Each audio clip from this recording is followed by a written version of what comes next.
আপনি যখন জীবনে নানা বাধার সম্মুখীন হন, তখন মনে হতে পারে সবকিছু শেষ হয়ে গেছে। মনে হতে পারে আপনার সব স্বপ্ন, আশা ও পরিকল্পনা যেন ধ্বংস হয়ে গেছে। কিন্তু এই মুহূর্তগুলোর মধ্যে একটি গুরুত্বপূর্ণ কথা মনে রাখবেন, আপনার সংগ্রামই আপনার শক্তি তৈরি করে।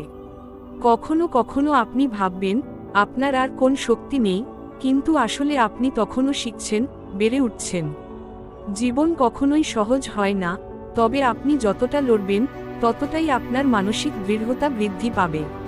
আপনি হয়তো থেমে যেতে চাইবেন, কিন্তু মনে রাখবেন প্রতিটি হতাশার মধ্যে নতুন সম্ভাবনা লুকিয়ে থাকে।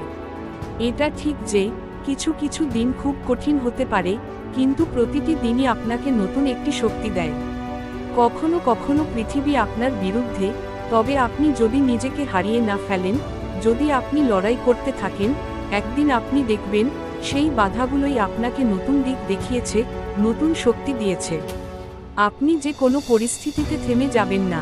মনে রাখবেন, সত্যিকারের শক্তি তখনই আসে যখন আপনি ভেঙে পড়ে আবার উঠতে পারেন। সুতরাং আপনি এগিয়ে যান আপনার স্বপ্নগুলোকে সত্যি করতে, কারণ আপনি এর জন্য তৈরি।